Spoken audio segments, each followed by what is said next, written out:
Good morning, everybody.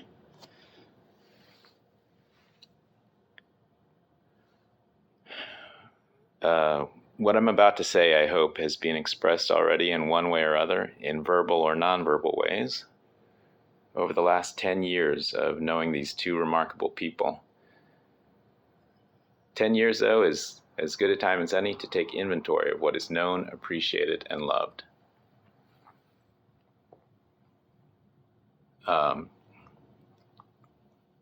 Reading this off of one phone while using the other phone to record. I'll take 7 or 8 minutes, hopefully get it in one take. JK, this is already the fourth take. 33. Oh, and it takes the form of a countdown. 33. Do you know that we barely spoke to one another for an entire year before becoming irretrievably entangled? This is the way, and I can have no regrets about the resulting relationships, though I do wonder how events might have transpired had I been more warm that first year, or less shy, or however you want to describe it. 32. Chelsea I refer to as my NOLA BFF, though I'm not sure that she's not my BFF period at this point. My contact with my New York, Philippines, Louisville, and Denver BFFs has thinned with time, distance, and grown-up responsibility, and this is also the way. Please know that to my brain, however, BFF status itself cannot be diminished by time, distance, or density of contact. I hope it is forever. Data up. Up. Good boy.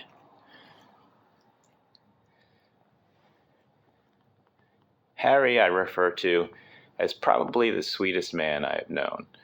Though if you know anything about Filipinos, you know that the highest compliment they can give to a dessert is that it is not too sweet.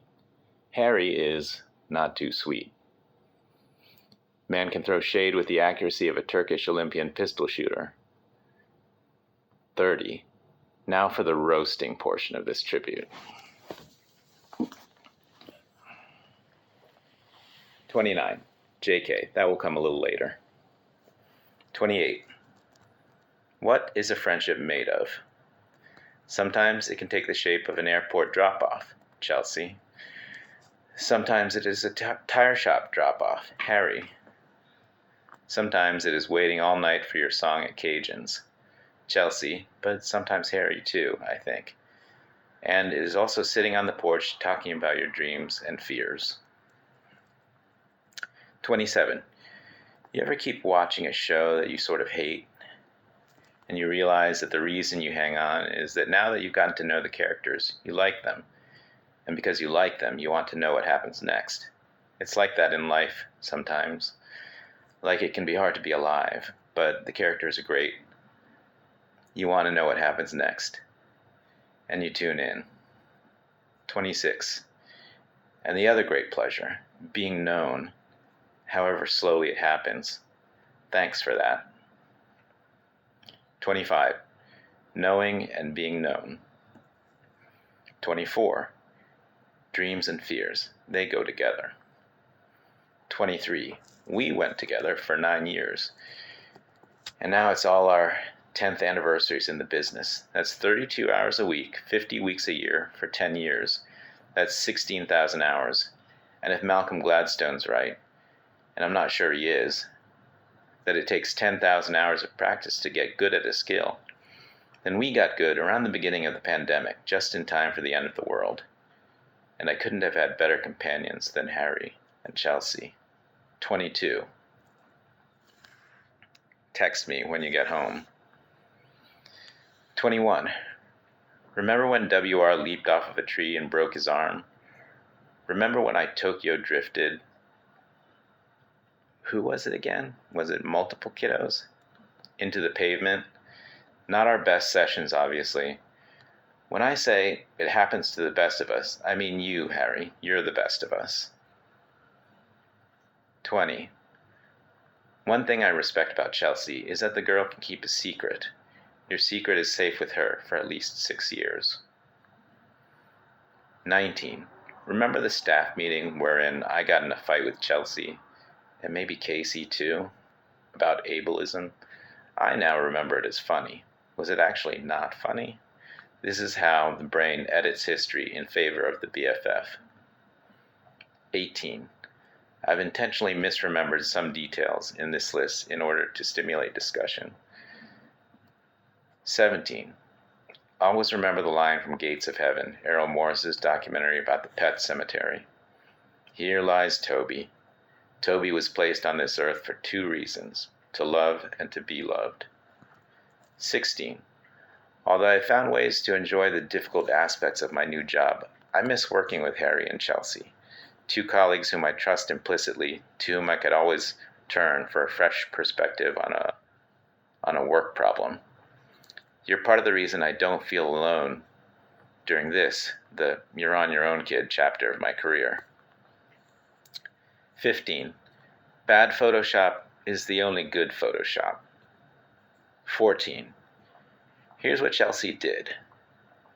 Not only drove my car like 18 hours north to my new home, but also made me a custom Spotify playlist to keep my brain occupied during my own 18-hour drive in a U-Haul that had no CD player.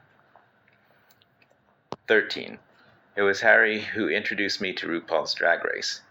This turned out to be important training for my current relationship, which includes regular, unsolicited drag race exposure. 12. Our first post-lockdown hangout, when it took us like half an hour to calculate the check at Val's. 11. I never returned your Mr. Robot DVD. 10. What's a CD? What's a DVD? Art and Me line text in the year 2030. 9. Sexy Fairy Book Club, never again. 8. Inside and outside of work, you improve the world one person at a time. 7. Harry is the Mandalorian encouraging Grogu to use the Force in this scene. Link to YouTube. 6. Chelsea is the rambunctious dad showing his anxious son how to ride a bike in this. Link to YouTube. Whoop. 5. JK, Chelsea is the rambunctious, viral Korean rapper conquering the music business with pure energy and signature moves. Link to YouTube. 4. Hello, Metairie Fire Department? I'm calling to report a dead body. 3. Thank you for taking my calls. Thank you for Thanksgiving. Thank you for the Charles Schultz mugs. Thank you for defending my honor. Thank you for the evacuation plan. Thank you for the rides, past. Thank you for the ride, present, ongoing. 2. Here be cuties. 1. Congrats, ILU. Thumbs up emoji, okay hand emoji, pig full body emoji. Which is emoji language for that'll do, pig.